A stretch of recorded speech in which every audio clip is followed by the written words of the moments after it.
I recently found myself in a sticky professional situation that was stressful and somewhat unpredictable. Have you found yourself similarly challenged? In times like this, we need to buckle down and pay close attention to our self-talk and our overall outlook. The Stronger newsletter in July of 2021 was titled The Language of Resilience, and the time has come for an updated 2.0 version. I've revisited some of the ideas and dug into the latest research findings on this important language dialect.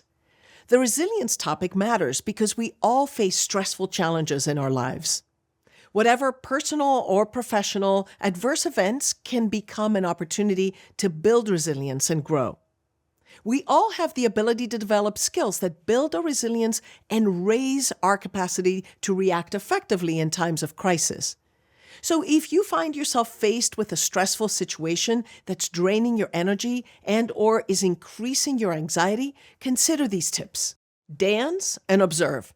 In 2002, Harvard leadership professors Heifetz and Linsky introduced the metaphor of a dance floor and a balcony. That describes the ability to step back from any situations and ask, what's going on here? On the dance floor, you're immersed in the action, but from the balcony, you can see the entire scene. Similarly, in life, it's essential to alternate between being in the moment, the dance floor, and stepping back to gain a clear, more objective view, the balcony.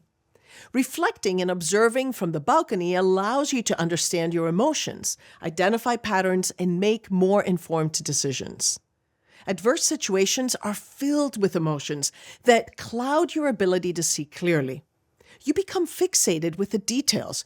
You start collecting information to try and make decisions, but often blind of seeing the solution that's right in front of you. So when facing a challenging situation, take some time to ponder and ask yourself the following questions.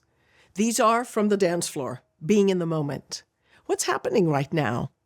What are the immediate needs and priorities? What do I need to do to be content? How are people reacting emotionally and behaviorally to me? What are actions that I can take to address the current situation? And here are questions if you step back on the balcony. What patterns or trends am I noticing over time? What are the underlying causes of this situation? How much of this do I own? How does this situation fit into the larger context?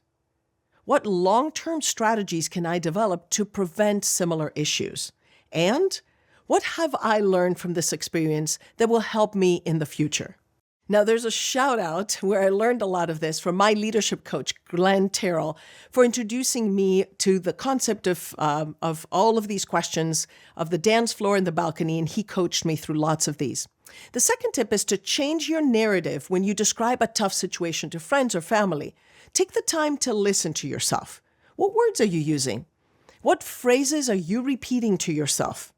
This is important to note because the words we use to describe our experiences can shape our reality. When facing adversity, it's easy to fall into a trap of negative self-talk. Instead, practice changing your narrative and being mindful of your language. Replace words like disaster or failure with it's a challenge or this is an opportunity. Such a shift in perspective can help you maintain a positive outlook and reduce your stress. Remember, your narrative is powerful. Use it to empower yourself. I've adopted the productive practice of an end-of-day short journal because it's a great opportunity to recap my day and intentionally flip the narrative from negative, if it happens, to more optimistic. Coach yourself daily. Self-talk is the regular use of cue words in a silent or vocalized dialogue with ourselves. It's a very private conversation since we're both the sender and the receiver. But do the tone and choice of words matter? The answer is yes. A recent study published in the science journal Nature used brain imaging to examine the impact of positive and negative self-talk during a repetitive task completed by test subjects. The authors found that self-criticism cues reduced functional brain connections, while self-respect cues increased functional brain activity and improved performance. That's crazy. I recently stepped onto a pickleball court, knowing nothing about the game. And if you're a pickleball player, then you know that where you stand, your foot position, and even what you call things like the score and the serving all matter. For me, as a beginner, it was so stressful. Luckily, I was introduced to the sport by a good friend who was both patient and encouraging. I realized how important positive self-talk was for a novice like me who wanted to make things better and wanted to continue to learn. Positive self-talk starts with everyday mantras. If you don't already do it, take a moment to coach yourself at the start of a packed day, or right before you step into an important meeting, or right before you turn on the microphone or the camera for a lecture, or as if you start getting on a critical customer service call. I've got this. I can handle this. This is going to be fun. I am capable. I am strong. Use whatever phrase works for you. Say it out loud. Think it. Even put it on a Post-it note and put it on your car's steering wheel so you see it. Positive self-talk has a favorable effect on attention and emotional regulation, so practice it daily. The language of resilience is optimistic, it's assertive, and definitely one you should use to coach yourself in the midst of a stressful event. Pay attention of how you speak out loud and whatever you repeat in your head. Write down word swaps and work on verbalizing the less negative options. Stay on this resilient communication regimen until the storm passes. You are the only one that can make this happen.